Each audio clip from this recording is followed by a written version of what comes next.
Hello छात्रों, दीक्षांत edutech में आपका स्वागत है।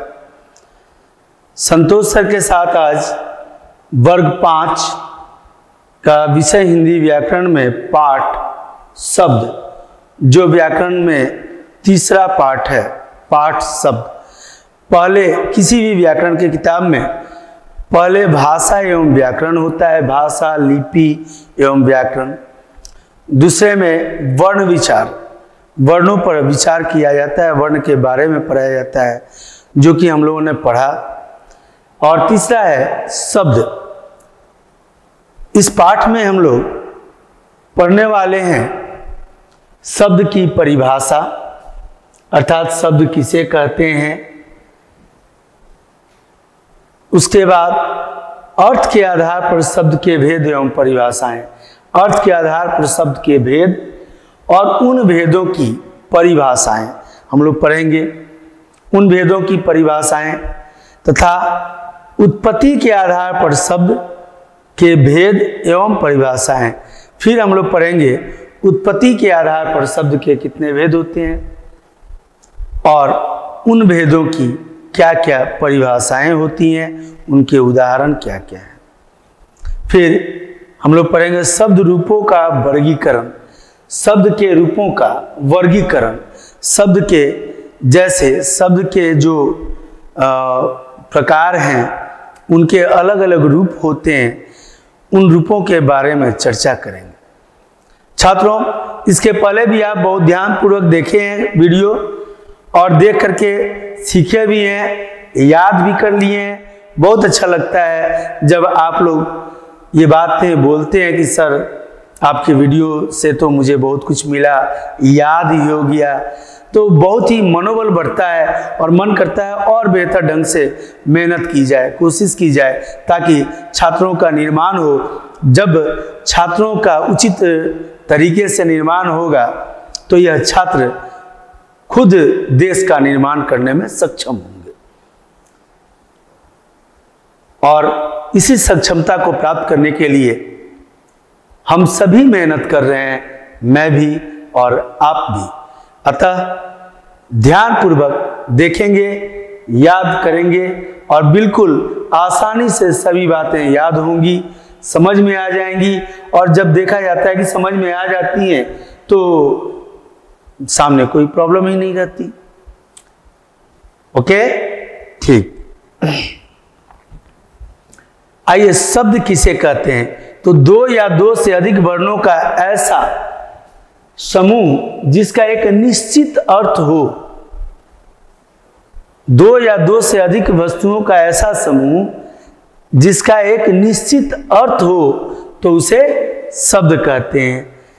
कैसा समूह? तो जैसे ये है क, ल, म। यह दो नहीं, दो से अधिक वर्णों का एक समूह है और यह समूह बनता है कलम, जिसका अपना एक निश्चित अर्थ है या नहीं है? ये निश्चित अर्थ इसका है। क्या निश्चित अर्थ है? लेखनी। कलम को लेखनी कहते हैं, जिससे लिखा जाता है। अगर यही शब्द हम लिखें म, ल और क, मलक,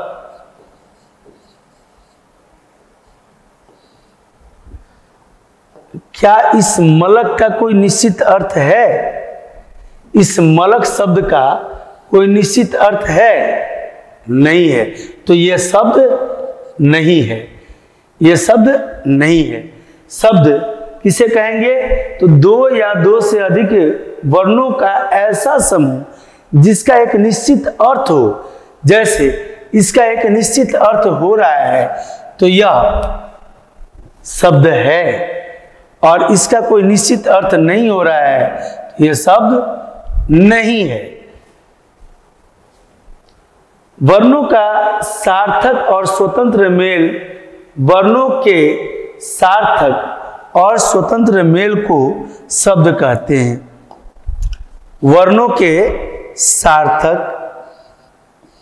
सार्थक जिसका अर्थ हो, सार्थक और स्वतंत्र मेल को शब्द कहते हैं। स्वतंत्र मेल को, सार्थक जिसका अर्थ निश्चित हो और यह जो मेल है वह स्वतंत्र हो, अर्थात किसी बाधा व्यवधान में न हो। यानी अब ये कलम है, अगर इसी को हम या हलंत दे देते हैं तो कलम हो जाता है, इसका रूप बदल करके अब हो जाएगा कलम।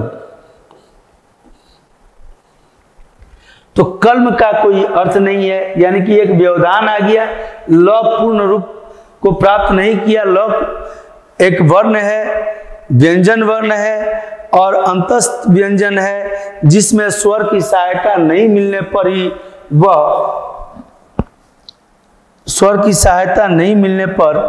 वह आधा रह जाती है।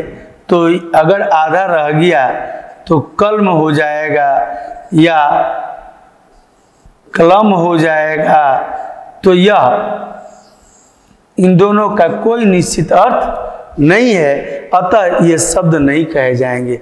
जब तक किसी वर्णों के ऐसा सार्थक मेल जिसका एक निश्चित अर्थ हो, उसका मतलब हो, तभी उसको शब्द कहेंगे। प्रत्येक भाषा में शब्दों की संख्या बहुत बड़ी होती है। प्रत्येक भाषा में, चाहे अंग्रेजी हो, चाहे हिंदी हो, उर्दू हो, फारसी हो, फारसी तो लिपि है, उर्दू हो, पंजाबी हो या बंगाली हो, कन्नड़ हो, मलयालम हो, मैथिली हो, मराठी हो, कोई भी भाषा हो, उसमें शब्दों का एक व्यापक संसार है। एक डिक्शनरी होती है, शब्दकोश होता है, यानी बहुत सारे शब्द होते हैं प्रत्येक भाषा में। अलग अलग भाषाओं में अलग अलग वर्ण होते हैं और अलग अलग वर्णों से मिला हुआ अलग अलग शब्द होते हैं, और शब्दों का बड़ा संसार है प्रत्येक भाषा के अंदर। शब्द हमारे भावों को प्रकट करते हैं। शब्द क्या करते हैं? हमारे भावों को प्रकट करते हैं। कैसे? मान लो एक बहन और एक भाई हैं एक घर में, और चॉकलेट लाए हैं मामा जी।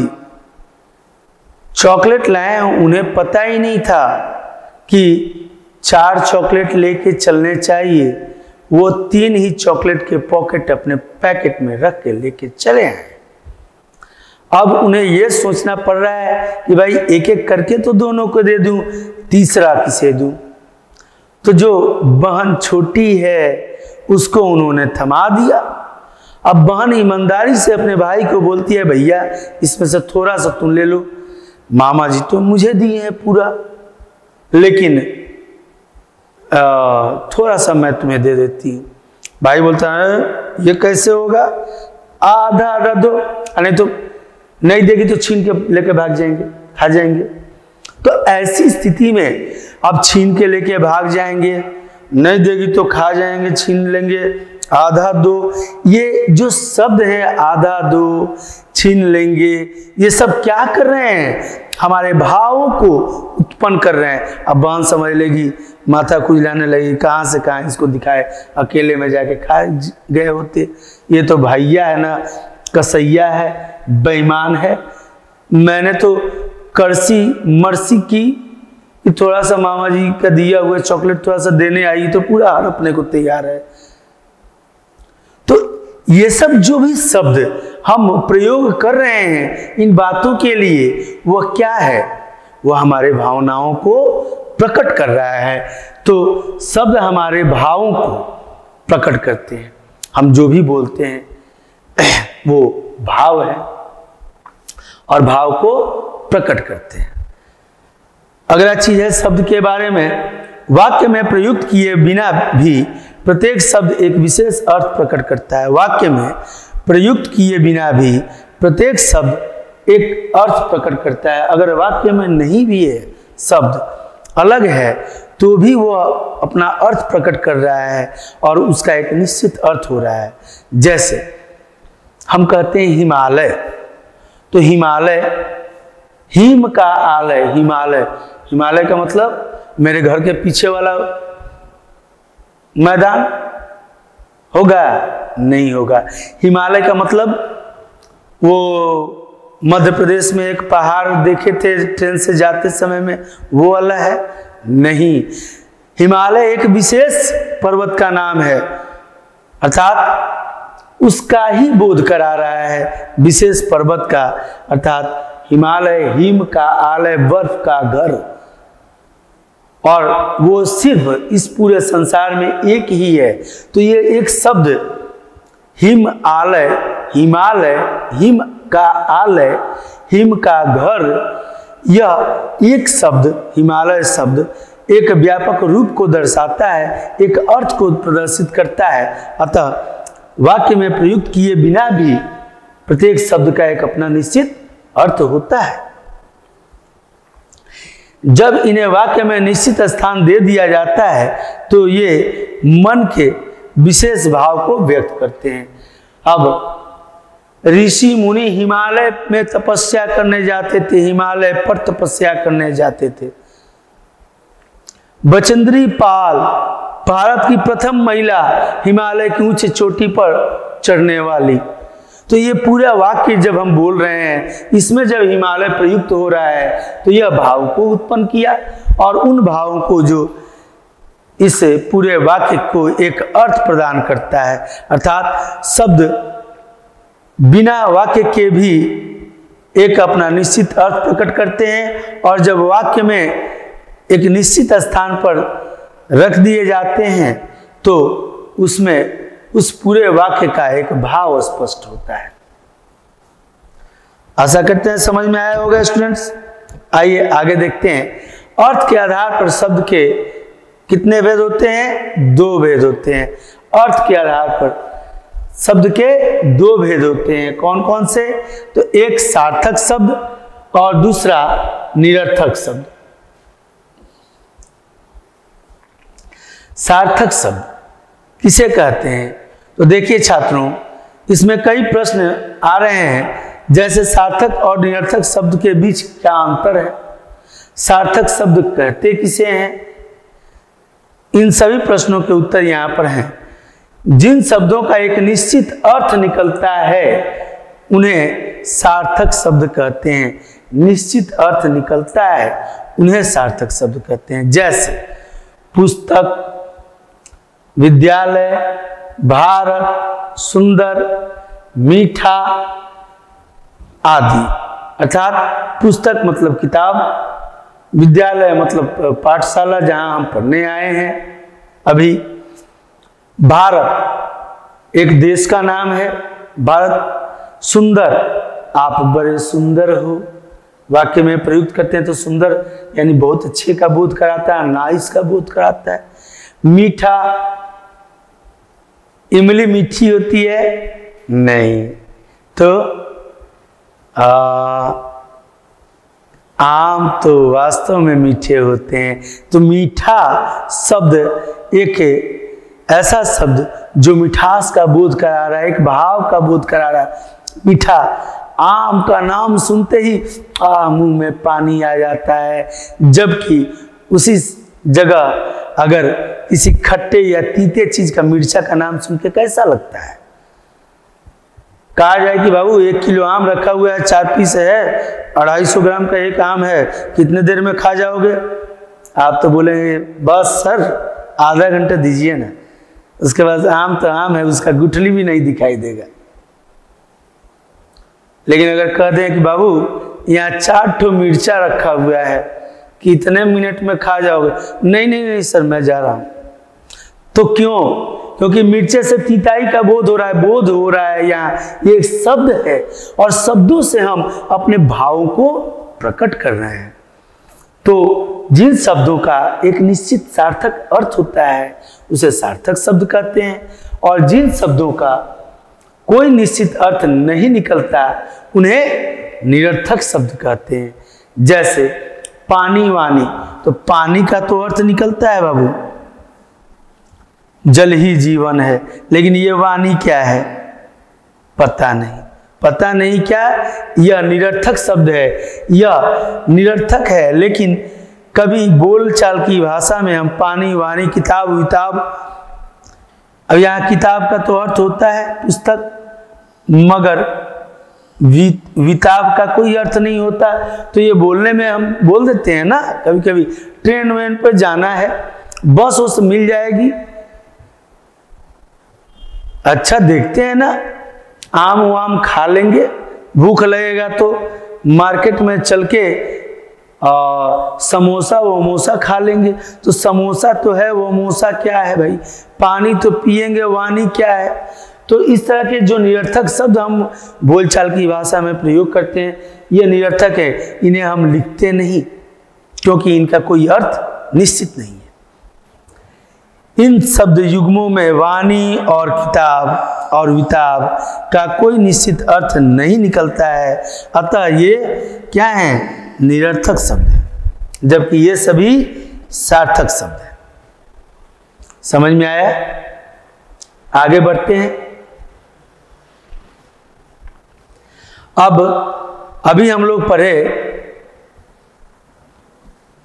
अर्थ के आधार पर शब्द के भेद। अर्थ के आधार पर शब्द के दो भेद होते हैं, जबकि उत्पत्ति के आधार पर शब्द के 4 भेद होते हैं। शब्द के उत्पत्ति के आधार पर शब्द के 4 भेद होते हैं। कौन कौन से? तो तत्सम शब्द, तद्भव शब्द, देशज शब्द और विदेशज शब्द। तत्सम, तद्भव, देशज और विदेशज, एक एक करके हम देखते हैं।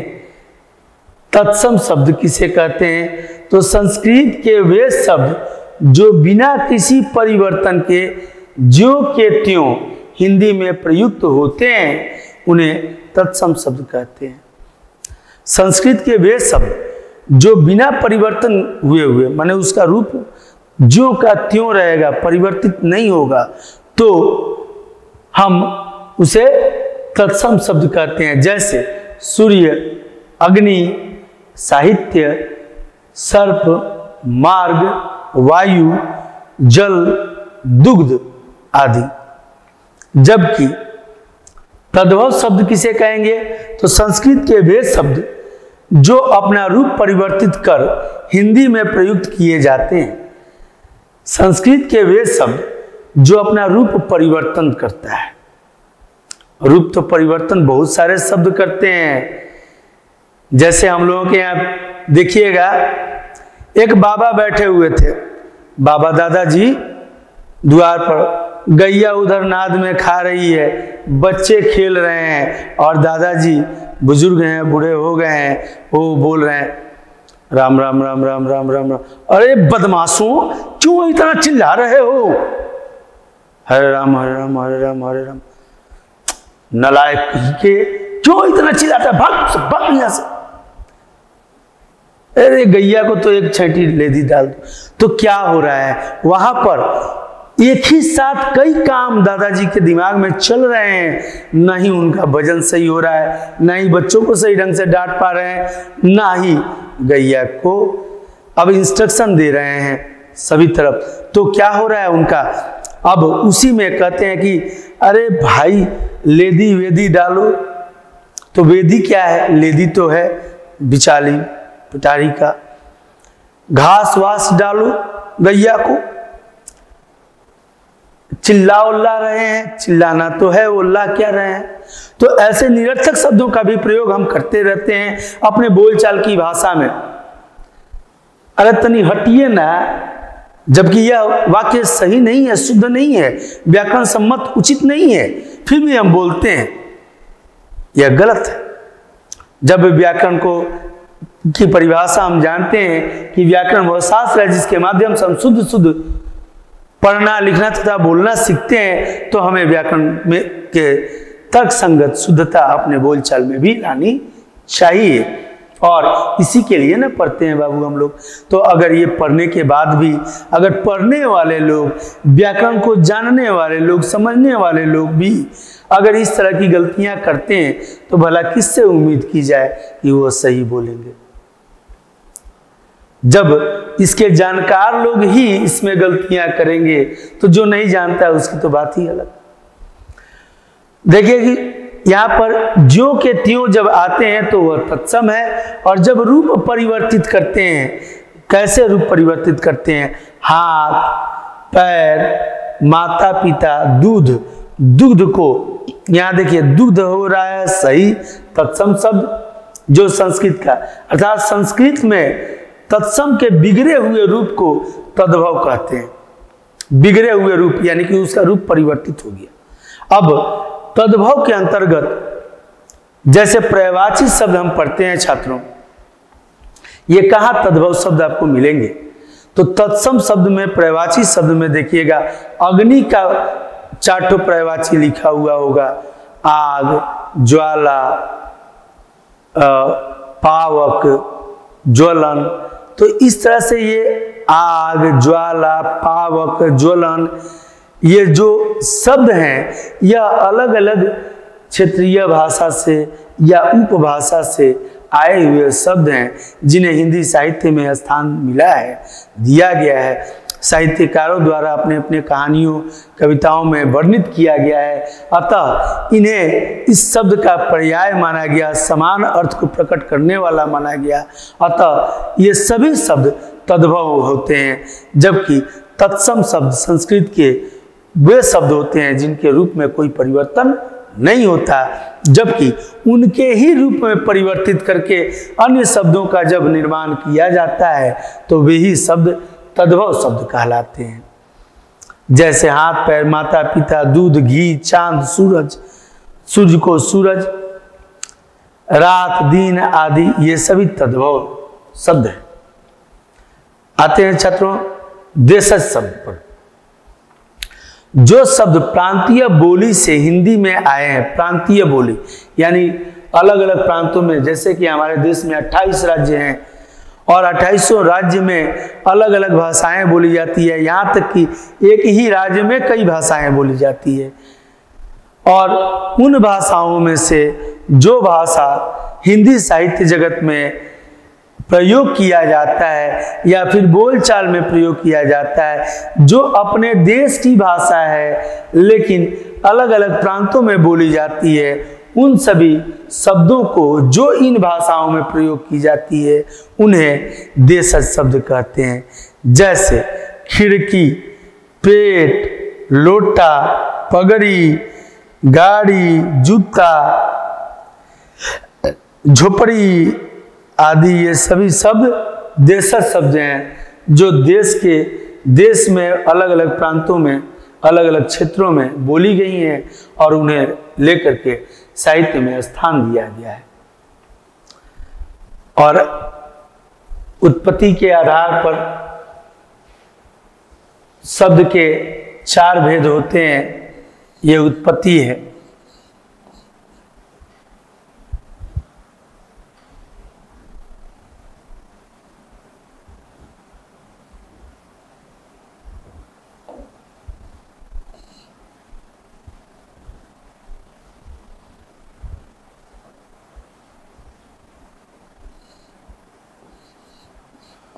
उत्पत्ति के आधार पर शब्द के 4 भेद होते हैं, तत्सम, तद्भव, देशज और विदेशज।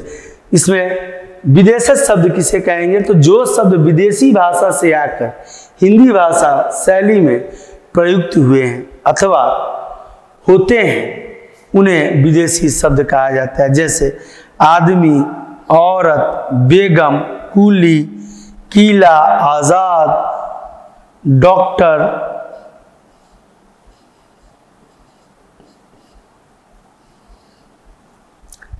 कहीं कहीं हम अभियंता की जगह इंजीनियर भी लिख देते हैं।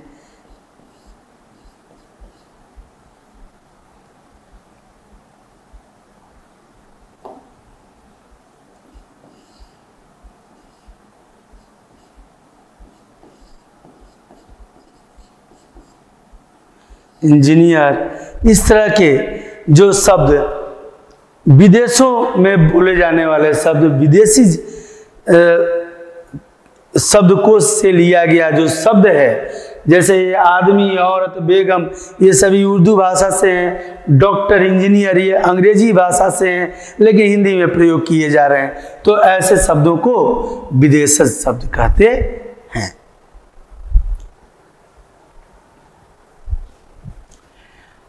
अब आते हैं शब्द के रूप को देखते हैं। हिंदी साहित्य में अनेक तत्सम, तद्भव, देशज तथा विदेशज शब्द होते हैं। यहाँ कुछ शब्दों का वर्गीकरण किया गया है। यहाँ पर कुछ शब्दों का वर्गीकरण किया गया है। ये अनेक होते हैं, एक दो नहीं होते, बहुत सारे हैं, लेकिन इसमें से 10-10 शब्दों का हमने उपयोग किया है समझने के लिए यहाँ पे।